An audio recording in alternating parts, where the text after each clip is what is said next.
Good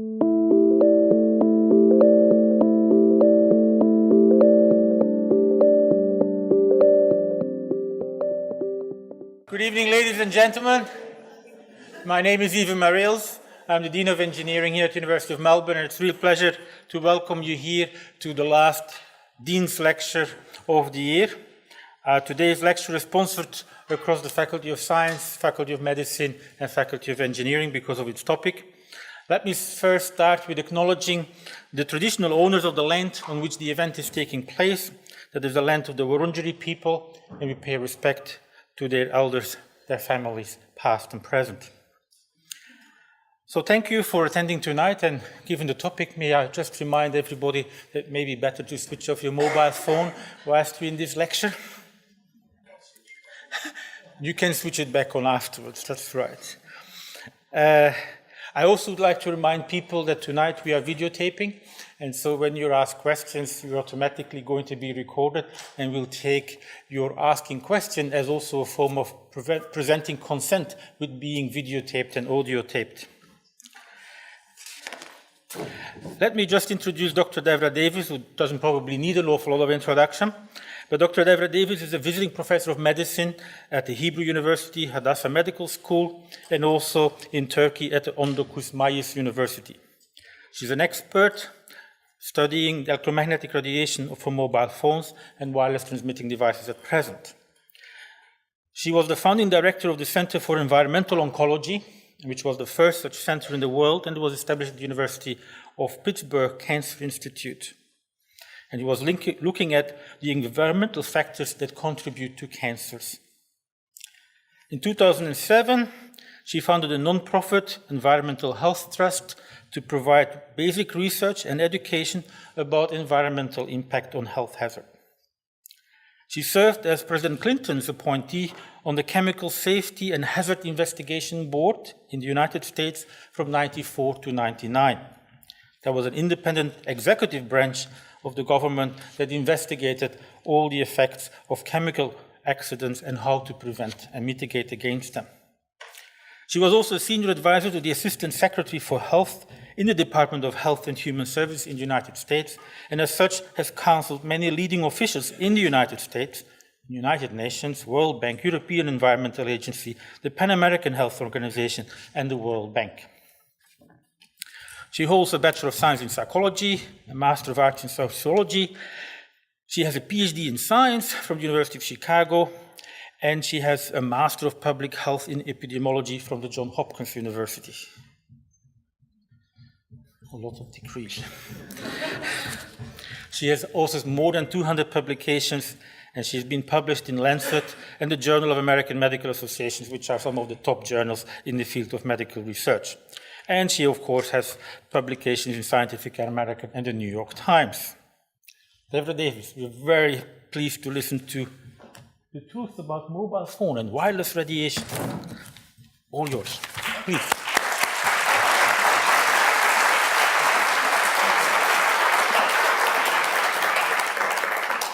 Thank you very much, Dean Mariels. I'm honored to be here. It's a privilege to see so many of you. I must say I'm thrilled to be at this great university, which has a tradition of open and democratic discussion, and I look forward to having a frank and full conversation, as we say in the diplomatic world. Because the issue I'm going to talk with you about is, there isn't one truth, of course. Truth is a relative term. At one point, the truth was the world was flat. When we talk about truth in science, of course, it's always relative. But there are now more than 6 billion cell phones in the world today, 8 billion wireless transmitting devices, more than 50 billion are anticipated to form the Internet of Things, and we have to recognize that we don't know a lot about the public health and environmental effects of this form of radiation. You've mentioned some of my career. I won't go through this in any great detail, but I would say to you that probably the most important thing I did, and I see many people in this room aren't even old enough to remember it, but a long time ago, you used to have smoke on airplanes. People could smoke tobacco on airplanes. And I was involved as a young scientist in the committee that actually reviewed the data and recommended that there be no smoking on airplanes. You may be shocked to hear that it was even a question for science at the time, but it was. And when I look at what we know now about mobile phone radiation, I see some very interesting similarities, because there were a lot of questions that were raised about the safety of tobacco on airplanes. And they were, in fact, legitimate questions, things we did not know. There are a lot of important questions to be asked about mobile phone radiation today, without any doubt. But the reality is we're not asking those questions. And with the exception of some researchers here and elsewhere, very little new research is being done in this field. So it's a thrill to be here, because Australia has been a leader in research in the field of electrical engineering and its applications to medicine, doing some of the most exciting work in the world and funded by institutions around the world, including the US Department of Defense. And I've worked at some of the top institutions in the world in science, and so when I first thought there could be something wrong with mobile phones, I actually owned 3 phones at the time. I own 2 now. And everybody has to downsize a bit. And I didn't believe there was a problem, and I thought if there were a problem, I would know about it, because of course I knew all about what was important in science. Well, I was wrong. I liked the fact that I could call people or actually send them messages and expect an answer at all hours of the day, and found it kind of fun in the beginning. And when somebody said to me there could be a problem with this with our health, I said, oh, don't be ridiculous. If there was a problem, I'd know about it. Well, I was wrong. And what I now know is that information is being sent to people routinely to give them safety information. I'm going to ask you to help me out here by looking at how many of you have an iPhone. Now, I assume you didn't all turn them off. So, for those of you who have an iPhone, would you nod, raise your hand again? I'd like you to share with your colleagues. So please go to the settings on your phone, all right? Please take a moment and nod when you've got there. All right?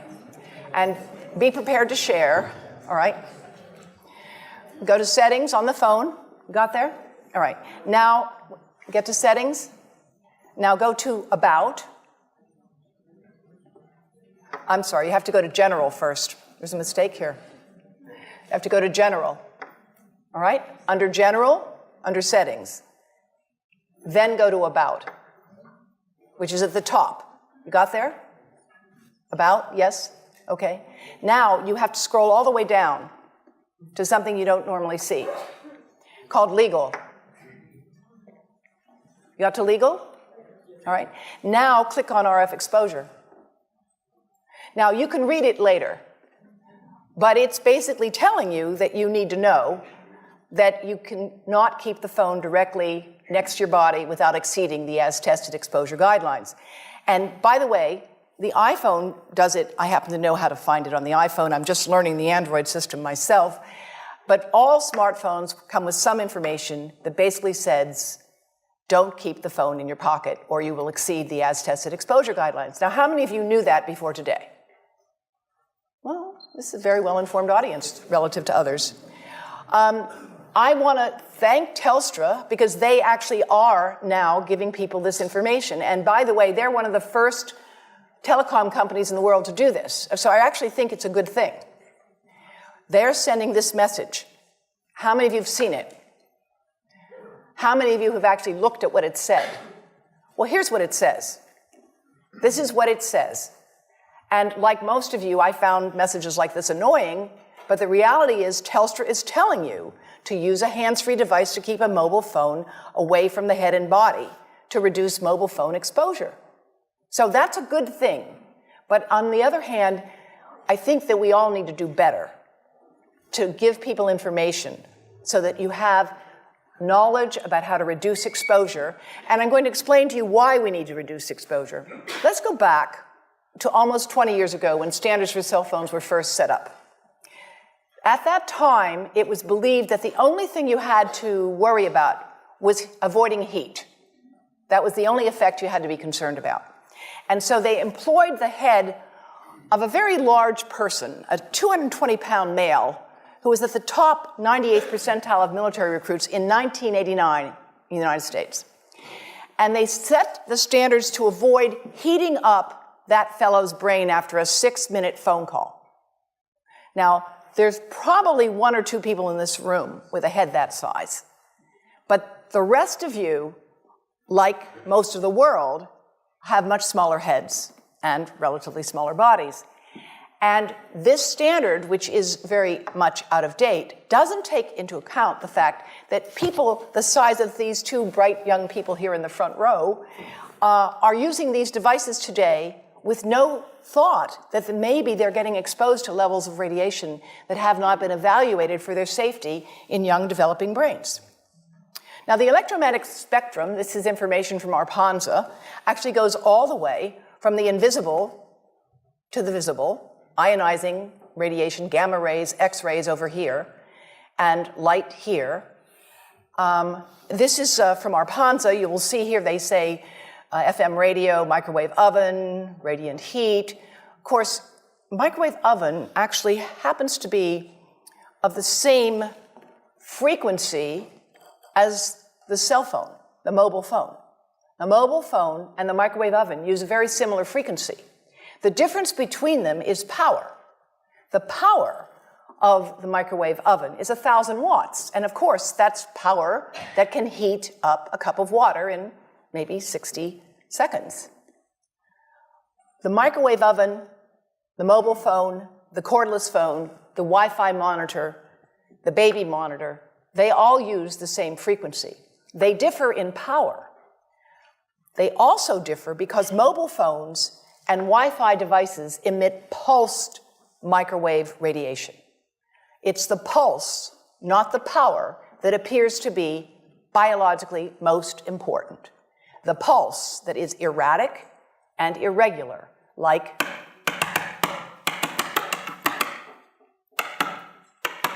for thousands of minutes a month, for dozens of hours a week, over a lifetime, that irregular pulsed signal may be much more biologically important. And in fact, the continuous wave signals have a lot of therapeutic effects as are being applied in medicine today. This visualization from my colleague at the University of Athens shows you the variation in frequency, in amplitude, in pulse. All of these variables influence the properties a signal have and how it can affect a biological system. This is just to show you what happens in a 4-second mobile phone call. This is power density indicated here. And of course, a phone is on standby, it's not doing too much, but 900 times a minute, it's looking for a signal. It says to the tower, where are you? Here I am. Where are you? Here I am. It's smart. That's how it's supposed to do. Now, when the phone rings, the worst time for you to put a phone right next to your head is when you answer it and say hello, because it's smart and it goes to max power. They're programmed to do that. Max power. Now, it's going to go to max power. You're going to listen, and then it will go up and down and up and down. And again, it's that variation. It's the delta. It's the cumulative integrative dose under the curve over a lifetime of exposure that looks to be biologically important. Now, exposure is a kind of funny thing. There's a rather widely distributed paper by Ken Foster and C.K. Cho that said that the exposure of an adult and the exposure of a child is identical, and therefore there's no real difference in how the radiation might be affecting them. Well, let me explain something by showing off my daughter and my granddaughter. My granddaughter is a very light-skinned, red-haired, blue-eyed child. Her skin is very sensitive. My daughter is darker-haired like I am. If they have sunscreen on, they still will get a different dose of ultraviolet light, even though they have the same exposure.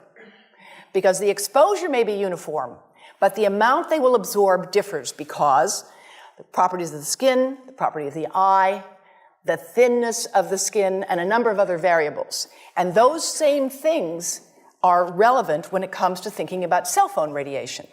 Now, way back in the dark ages, when the standards were developed, Two-dimensional modeling showed that children and smaller adults might absorb more radiation than larger adults. And this was scalar modeling that has now been superseded, done by Om Gandhi in 1996. Interestingly, and this is why I'm really delighted to be here, Dean, when he did this work in 1996, he was working with support from Motorola and the Department of Defense. And after he published this, he lost all his funding. That's why I'm really happy when you told me that Australia is not America. Because I think you have an opportunity to do something here in this great country. You have a tradition of independence in science and in this country that we do not have, unfortunately, on this issue in the United States. So Professor Gandhi, with whom I'm collaborating now, updated his work in 2002, here showing you that a smaller adult head here, you see the amount of exposure is quite similar, but because the head is smaller, it will absorb proportionally more. More recently, we have been working with colleagues at Porto Alegre with Environmental Health Trust, and we have developed three-dimensional modeling with anatomically based models using MRI to create the models with 1 millimeter voxels. And what we have done is to show the difference in radiation dose in heads of different ages and sizes. And I'll just show you one example here, coming from our colleagues at the Swiss National Institute of Technology, the ITIS, which have produced some of the most brilliant work in the world in this field. And they have shown here, of course, that there is going to be greater exposure, absorption into a younger head versus an older head. This is another item from their website of target tissue dose for the infant with using a system called the virtual family. Is there anyone here who's worked on the virtual family? Right. It's a really powerful and very sophisticated system that is used today to set standards for medical devices and surgical procedures, but it's not used for mobile phone standards. I find that odd. And I want to show you an example of some of the work that we are doing now that I'm releasing here for the first time. And this is a modeled microwave radiation dose of a 6-year-old with greater levels to the frontal and temporal lobes, eyes and cheek. And watch this here. Now, yellow, white, and red are the hottest, all right? And if you look carefully, you will see it's going into the eye, the nose. Do it again, just so you'll get to see it. And partly into the brainstem. Now, that's just showing you that there's going to be some exposure into that area of a young head. It doesn't tell you that there's any biological effect, right? Now, the next slide is going to show you something that might be of interest to students and faculty here. And that has to do with exposure to the reproductive organs. We call them the gonads, I think you say the testicles, and bone marrow. And look here at the radiation as it gets into the groin area. And that's just from having a mobile phone modeled into the pocket. And this, again, is based on normalized SAR with a dipole antenna. And there are many different variables you can alter in coming up with this kind of simulation, right? The number of antenna, whether it's GSM, CDMA, whether it's simultaneously operating only one antenna or more than one. But we believe that this is the kind of work that needs to be done and that this institution might be in a position to do it. And my colleagues from Brazil would be happy to share with you the modeling that we have done to date to generate this. But based on this work and other studies that have been done around the world, the United States magazine Consumer Reports recently recommended that nobody keep a phone in their pocket. Nobody. And in fact, if phones were tested in pockets, they would exceed the as-tested exposure guidelines, which is why Telstra has recently issued that advice. Now, when it comes to pregnancy, we're working with Yale University and more than 100 physicians and experts in the United States and around the world who are specialists in pregnancy.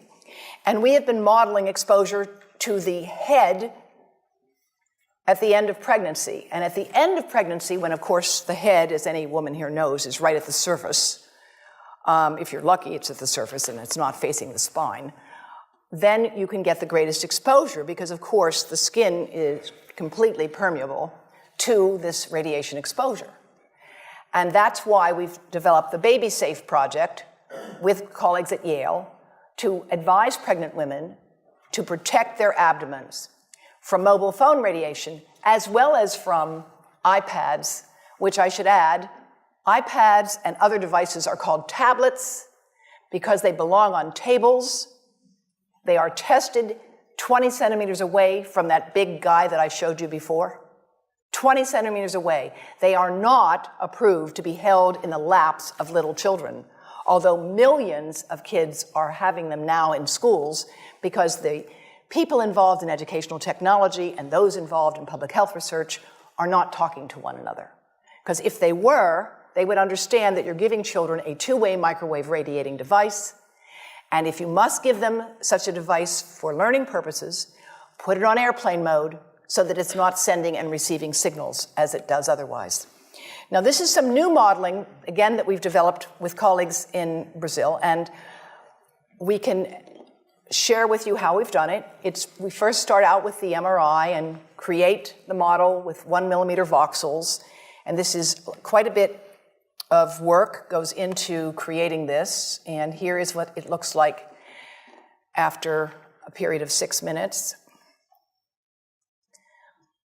That's really not as bad as it might look because you see the red area only gets partway through the eye of the adult, right? The one that we're really concerned about is this one with the young child. And this is a 3-year-old brain that we modeled. And you see that by the end of that 6-minute call, the peak radiation, yellow and red, is getting all the way into almost both eyes. And again, this is one call, and it's not going to kill anybody. It may not cause any biological effect whatsoever for 1 call or 2 calls or 3 calls. But the question is, what's the cumulative impact of this kind of exposure? How do we evaluate it? How do we study it? The problem we face is that right now, we're in the midst of an experiment on my grandchildren and your children, and we don't have anybody to compare them with. We don't have a control group in science.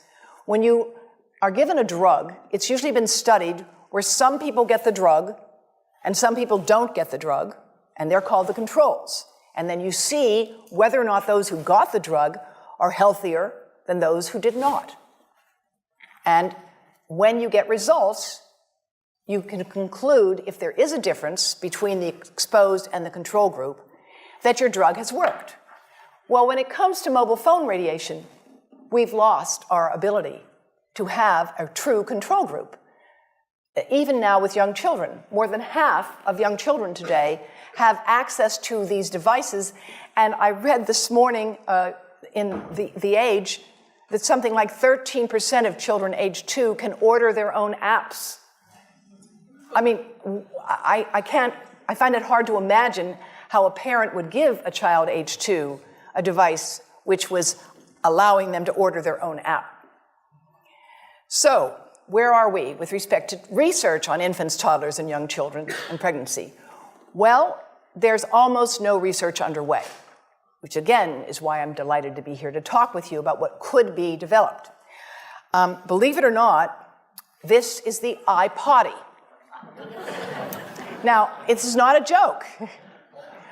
I have actually talked to grandmothers, I'm one of them. My grandchildren did not have an iPotty, I promise you. Their father sometimes acts like he did. A lot of people today take devices into the bathroom all the time, but there are actually young children who will not go to the potty without their iPad. Does anybody know anybody like that? Any kids? Yes. Is that amazing? And nobody's even thinking about this as what it might mean for radiation exposure. And Parent Magazine called the iPad the best babysitter. I mean, if you need an iPad for a babysitter, you need to rethink having children. I understand giving cranky children something to distract them on a long car trip. But please, put it on airplane mode. Don't think that you're doing something good for your child if you hand them a device and it's a two-way microwave radio. Now, I want to show you something that you may find hard to believe, but of course, anybody who's been around babies lately knows that this is what they do with anything you give them. That's how they learn things. They put them in their mouths. But this is something that you have to watch to believe it.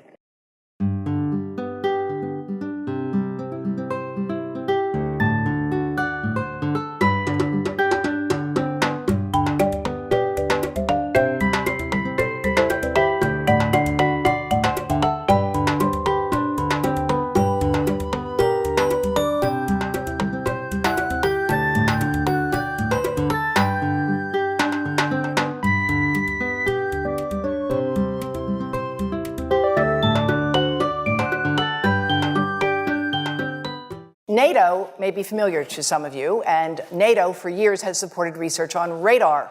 Radar, of course, gave birth to the microwave oven. How many of you know that? Okay, the first microwave oven was called a radar range. The guys figured out that they could cook things with radar, and they thought it was pretty cool. They actually discovered it because when guys would be standing on the deck and it was cold at night, they would warm themselves in front of the radar, and if they had chocolate in their pocket, it would melt.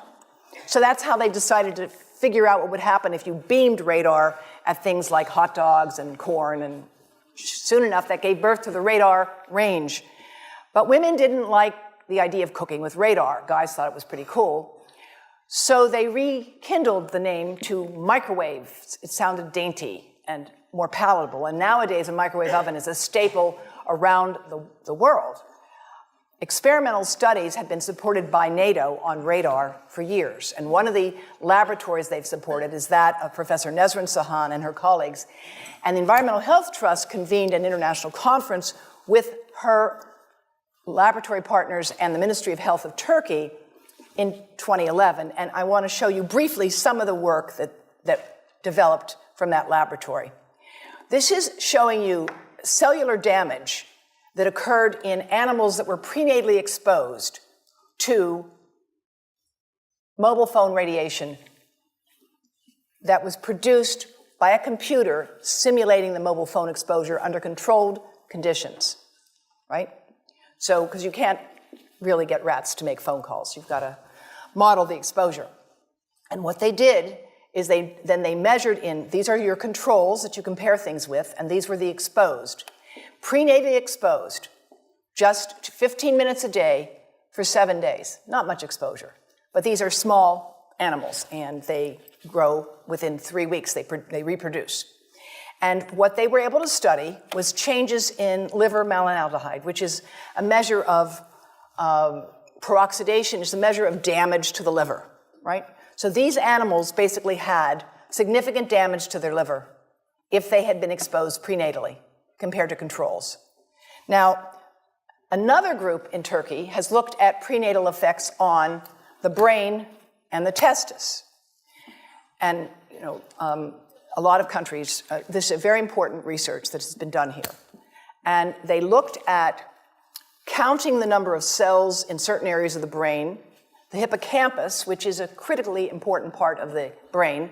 And since I see there's a lot of non-expert here, and let me just explain that your hippocampus is pretty important to things like memory, balance, things like that. So studying effects on the hippocampus in animals is kind of a good way to anticipate effects that might develop on intelligence and other things. And they looked at newborn rats after they had been exposed prenatally and compared those who were exposed to those who were not exposed. And they looked at their brain cells, the number of cells, their shape, etc., with established methods for testing this. And this article was published in Brain Research, which is a relatively high-impact journal. And what they showed was that prenatally exposed newborns have basically fewer cells in the hippocampus. Here's the exposed, missing some cells, and here are the controls, which they're compared with. And you can see here that these cells are, there's more of them, Here they're more scattered. And in fact, they did another test of memory. Now, how do you test memory in an animal? You don't have them fill out the crossword puzzle. You test memory in an animal with well-established protocols of learning. You teach them to run a maze and get a food reward. And you see how long it takes them to do that. And what they did, it's a radial arm maze. They trained these animals who were starving to get a food reward, right? And after they did that, they then saw how long did it take them to learn this if they had been prenatally exposed to mobile phone radiation. And what they found was that newborns that had been exposed took 3 times as long to find their way out of an experimental maze and made twice as many errors. And this, again, is a statistically valid method for evaluating learning. Now, closer to home, so to speak, between the brain and the testis, studies have been done here in Australia at Newcastle by a fellow who's now the pro-chancellor of the university.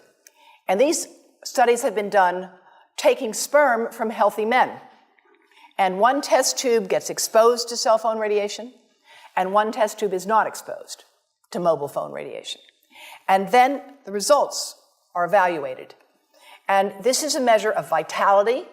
We measure how well the sperm swim. This is a measure of motility.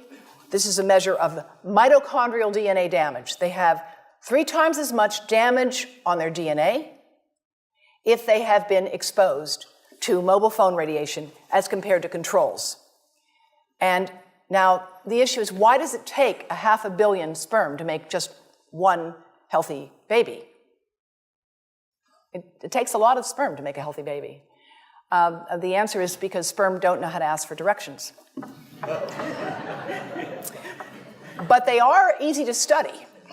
And these research has been done in India, in the United States, at the Cleveland Clinic, and around the world. So many different studies have been done on sperm damage associated with mobile phone radiation that in the 7th edition of the textbook, Biostatistics in Medicine, Stanton Glantz concludes that the evidence linking mobile phone radiation to sperm damage is causal, meaning there clearly is a cause of damage to sperm from mobile phone radiation.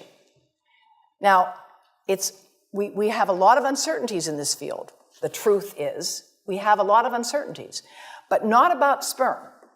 There, the evidence has become rather strong, and it's become clear, so clear that the Indian government has issued warnings about this, that clinics that deal with reproductive problems are routinely advising young men to get those phones out of their pockets, recognizing that this is a hidden hazard to healthy reproduction.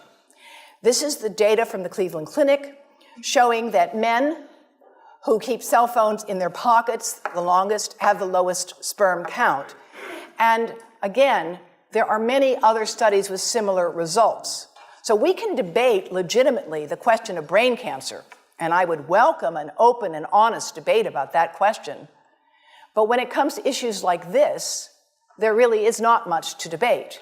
And it's interesting that the research on this issue comes from people who are expert in male fertility, who started to treat men at infertility clinics and noticed that this was a major contributor to their fertility problems. Now, experimental studies have been done also in India to confirm this kind of damage, not just looking at prenatal exposure or early life exposure, but taking middle-aged rats, 70-day-old male rats, that's middle age for a rat, and exposing them 2 hours a day for 45 days to a computer-generated mobile phone signal.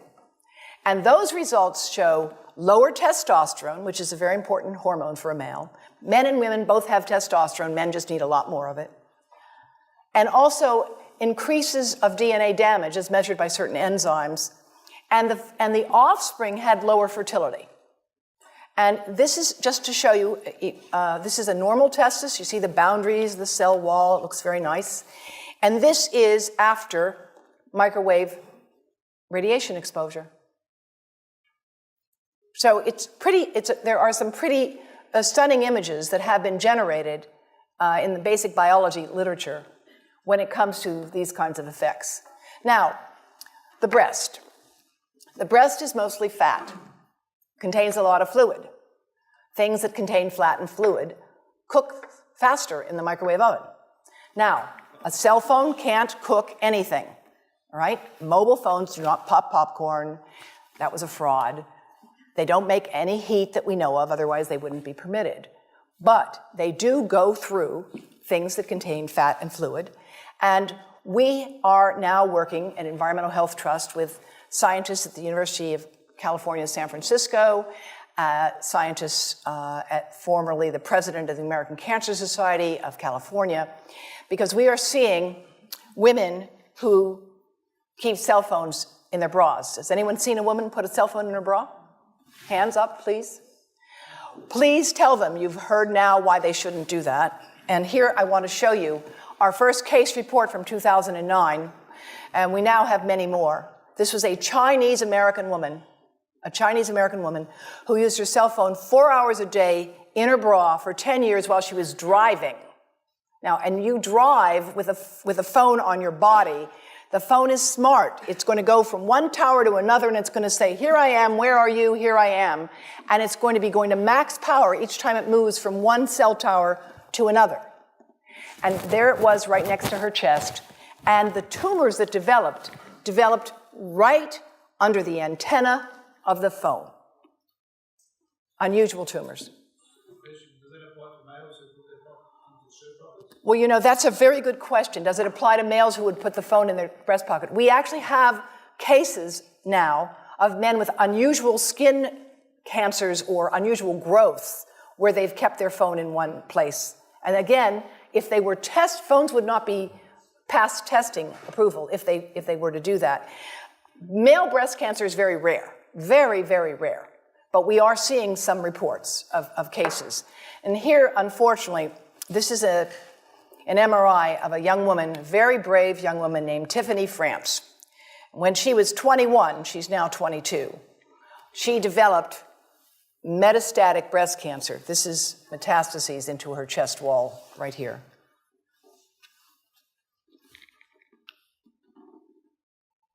And this outlined the phone.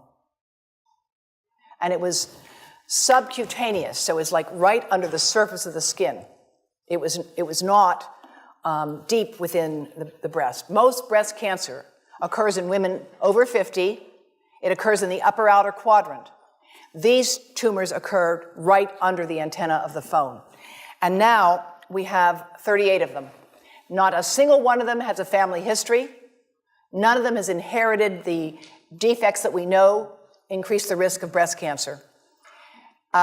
They have multifocal tumors. That means they have more than one tumor, and the tumors are located under the antenna, sometimes just right in the center of the chest.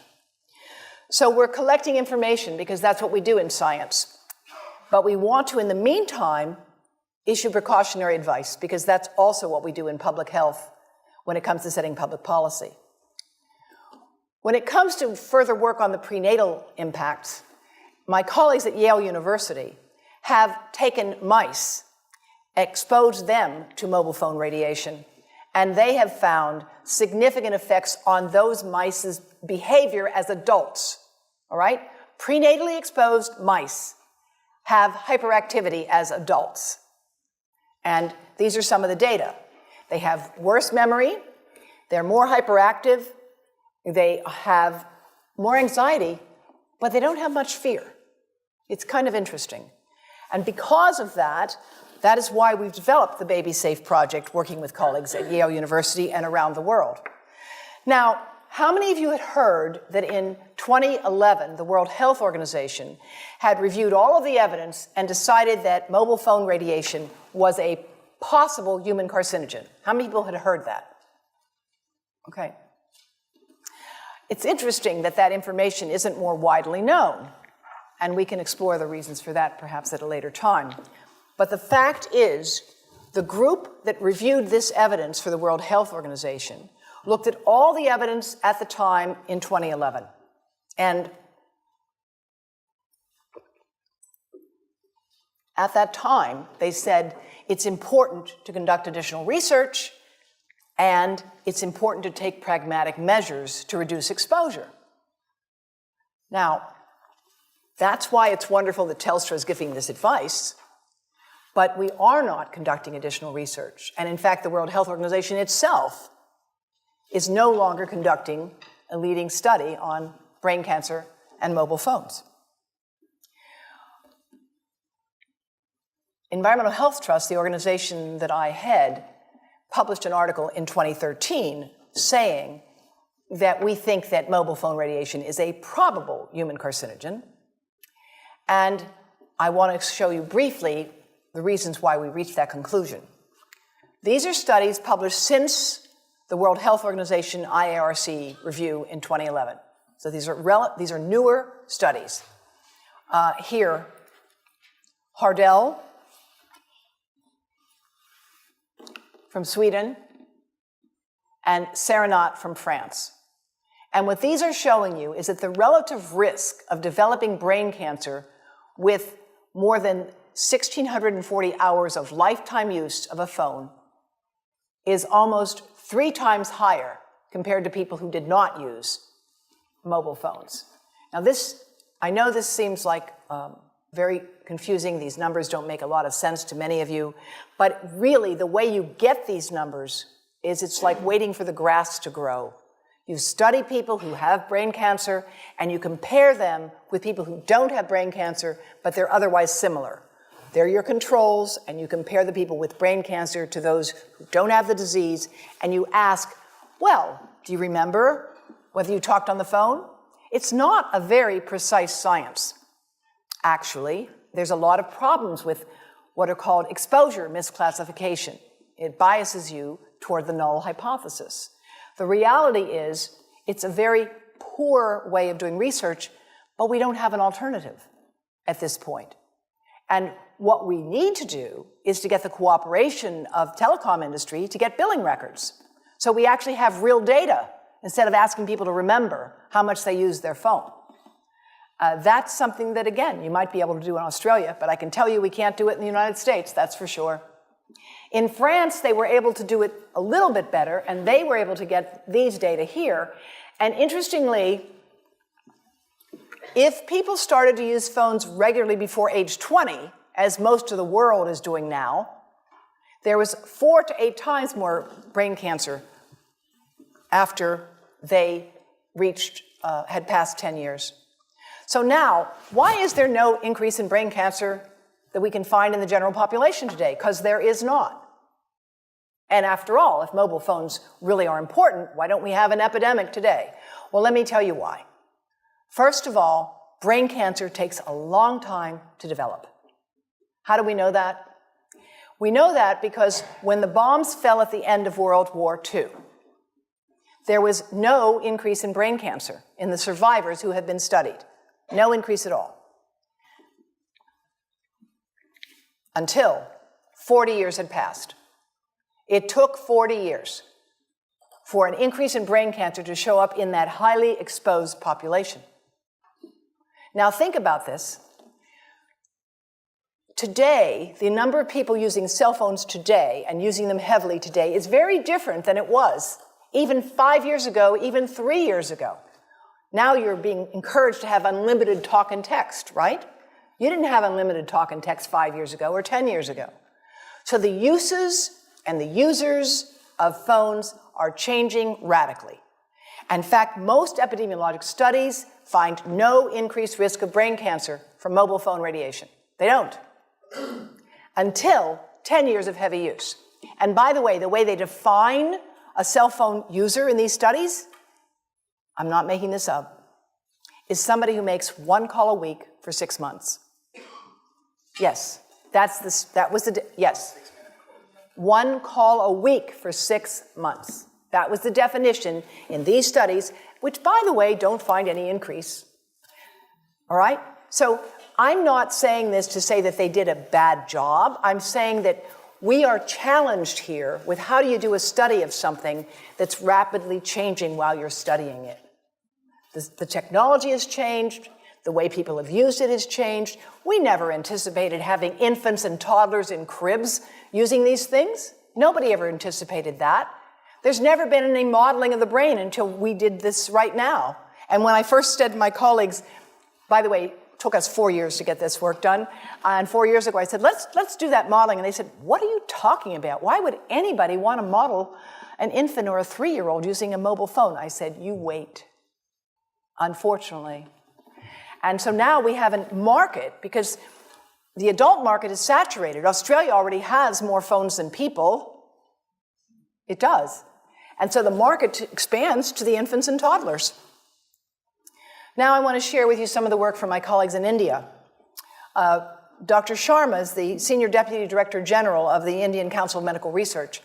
And this work, Malka, I think will be of great interest to you because of the work on honeybees. We don't just have to wait for brain cancer to take 40 years to come up with answers. Honeybees have the advantage of being relatively easy to study, and there actually are established protocols for doing this. And I'm going to share with you some of these data, and they have been developed by colleagues from a number of countries.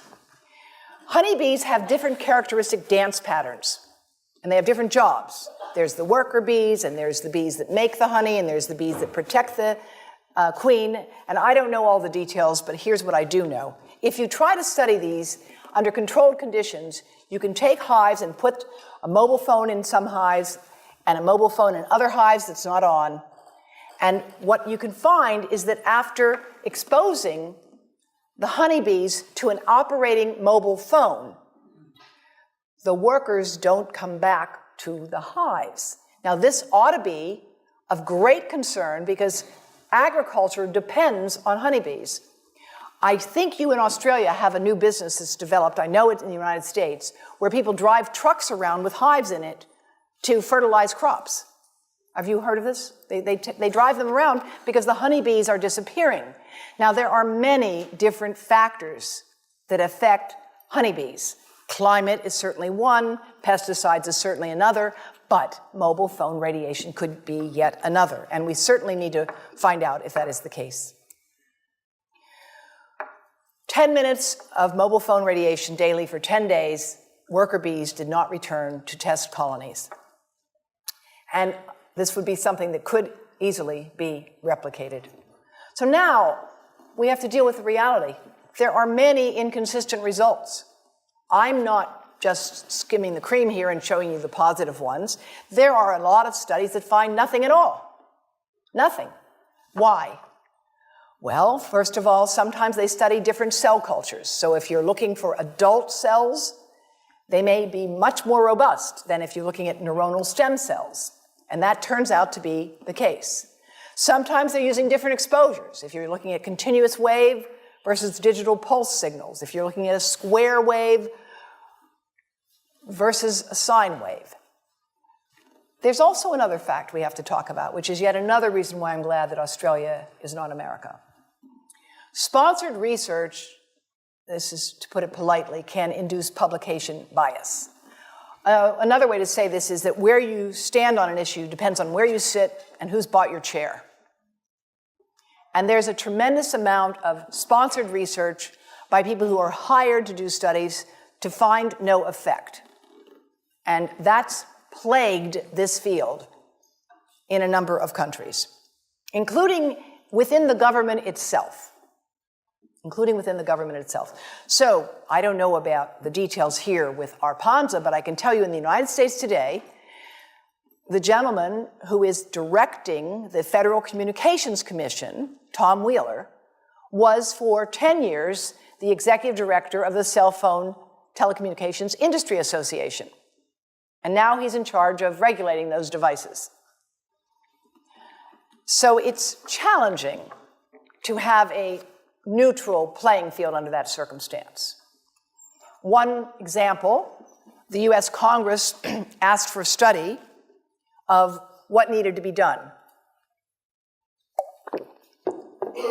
on mobile phone radiation in 1993, in 1998, in 2002, in 2012. That's how many times they've asked for that study to be done. So each time a study is done, And each time the conclusion is reached, we need more research. We need more research. Well, that's my bread and butter. Of course we need more research. But if instead of funding the research, all you're doing is calling for it, then it becomes a bit of a smokescreen. So that's part of our challenge on this issue. It's a lot easier to call for research than it is to carry it out. This research is hard to do. It's not simple. There are real complexities to this field.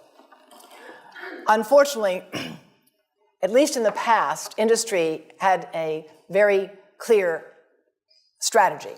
And in my book, Disconnect, I document and quote in the new afterword that in 1994, when industry first became aware that there were studies suggesting that mobile phone radiation could damage brain cells of rats, a memo was written to, quote, war-game the science. War-game the science. This issue is far too important to be gamed. It's not a matter of war. It's a matter of the future health of your children and grandchildren. And that's why it's really a special honor for me to be here today to talk with you about what could be done. Here are some of the policy responses that have developed so far. There are right-to-know laws and policies. Labeling is spreading. Headsets must be provided with all phones in a number of countries, and I'll get to those in a moment. There are changes in hardware and antenna design and software, operating systems that can be developed. And there are also changes to what we demand for proof of evidentiary burden. Any lawyers here? Right. So the evidentiary burden that's being required for proof of harm is changing.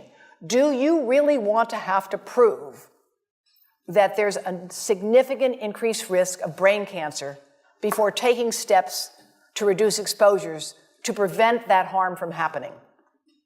That's really the question. How much evidence do we need before taking precautionary steps? And that's what brings me back to my days at the National Academy of Sciences when we seriously looked at the evidence on passive smoke and airplane travel. We only finally took steps to act when it became clear that children of smokers were hospitalized more often. That was the evidence that we had to have. And I would suggest that at this point, we should be able to do better as a civilization. We start with, we need standardized ways to evaluate things. There is no standardized metric. That's something you could develop, at this school in particular. One of the other things that can be done, which our colleagues in India are doing, is to create cross-sectional surveys. In this room right now, you could divide this room up into people who are high, medium, and low cell phone users. There's probably nobody who doesn't have a phone or who will admit to it right now. But if you did look at people cross-sectionally and you looked at their memory and their reaction time and their reproductive health, you would learn a lot from that. And they are doing that now in India, and we'll talk some more about that in my conversations I'll have with some of the faculty later on. In the meantime, some schools are promoting wired school programs with shared banks of computers. And public educational efforts are really proceeding to let people know you shouldn't have to find that information buried inside your phone. I mean, come on. That's not fair. Parents, teachers, and health professionals should be informed, and they in turn can work with students to make sure people are using technology in as safe a way as possible. Now, here's some of the other policies that have been developed. In France, there's a ban on advertising to young children, under age 12, by the way. All cell phones have to be sold with earpieces. There has to be labeling of the specific absorption rate on phones, and there's got to be warnings. In India, they've lowered their tower limits to 1/10 that of the international standards, and they have official guidelines for cell phone use, using headsets and speakerphones. The Supreme Court in India has actually ordered a number of towers to be torn down. But it's a very tough battle to have to fight. Rather than having to get a tower torn down, there ought to be siting rules and policies that make sense. And in many countries, there are no real sensible siting policies. Israel, which is a country that has a lot of important issues to deal with right now, has a National Institute on non-ionizing radiation. They say no Wi-Fi in kindergarten. They prefer wired over wireless in schools. All phones, again, are to come with headsets and safety. And no advertising with children. In Belgium, the law has been implemented as of 2014. It was passed in 2013. No phones are to be designed or sold for children under the age of 7. Again, all handsets must be sold with headsets. And the sale to young children is specifically prohibited. Canada has issued practical advice as well. And I don't go into any more details here. These slides will become available on the website for the university, and we have much more detailed information I can share with you from our website as well. The Canadian Parliamentary Health Committee has urged that there be a recognition that this is a, quote, serious public health issue. And we agree. And I testified before the Canadian Parliament on this issue, and I was pleased to see their report agree with that point. Now, in the United States, a U.S. District Court has recently ruled that even if there is a reasonable possibility that cell phone radiation is carcinogenic, the time for action in the public health and regulatory sectors is upon us. And I think that that is a very important idea that we should all be aware of. Let's not debate the kinds of evidence we have now about brain cancer. I agree, that evidence can be debated. But we have enough evidence of damage, and we have these other countries have taken steps now. They can't all be dismissed. Berkeley, California has unanimously passed the cell phone right to know law. It's called an ordinance, requiring notification that if you carry your phone in your pants or shirt pocket or tucked into a bra when the phone is on, you may exceed the federal guidelines for exposure to RF radiation. This is a website that has all of the fine print warnings, so far as we know them, available. Environmental Health Trust is working with others to share this information. We hope you'll share it with all of your friends and family. This is the Baby Safe project that we have underway. And now, just so you understand that this is not a question of being anti-industry, here's what industry is doing. Vodafone has to provide a report to the American government as part of their annual reporting to the Securities and Exchange Commission. They must report on what are called risk factors and uncertainties. And they report that they face risks because they may have to pay people for health damages. The last sentence there, a change to this view that there's no health problem could result in a major reduction in phone usage or major litigation. That's a risk. China Mobile, in their report to the U.S. Securities and Exchange Commission, they had to say, we cannot be certain that future studies will not impute a link between electromagnetic fields and adverse health effects, and because of that, it's a potential risk as well. AT&T says unfavorable litigation could result and require us to pay significant amounts of money. Well, speaking of money, would you give 2 cents? Would you pay 2 cents a month for every device you have, for every provider, for every manufacturer, in order to support the cross-disciplinary training program that is needed in bioelectromagnetics for engineers and physicians and computer scientists? That's what's needed to identify the data gaps, the research and development needs, to monitor the populations, to see what is happening to our children today, to look at hearing and memory and sperm count. That's what I think we need. We need a major program to fund independent research and training. Because I learned this way after I went to all that schooling you mentioned at the beginning, and it's not easy stuff to do. I hold my hat off to all of you electrical engineers. It's complicated. But in the meantime, people have a right to know how you can minimize exposure. And again, I think this information is available on our website, will be available on yours. Remember, if you have to give a phone to a child, put it on airplane mode. And think about this. That microwave oven, it works because there's a metal box around a microwave signal, and the signal pings all over the place. Next time you get into an elevator or a train for any length of time, put your phone on airplane mode. Otherwise, that signal is going all over the place, magnifying and coming back. Keep the mobile phone away from you when it's on and you are asleep. Now, it takes a village to do a lot of things. These are some of the people whose materials I've used today with their permission, and I can't read this list to you, but I want you to know that I feel really honored to be working with some of the most talented people in the world on this issue. And they have given me permission to share these materials with you. And I leave you with this thought from Albert Einstein. The world is not dangerous because of those who do harm, but because of those who look at it without doing anything. So, thank you.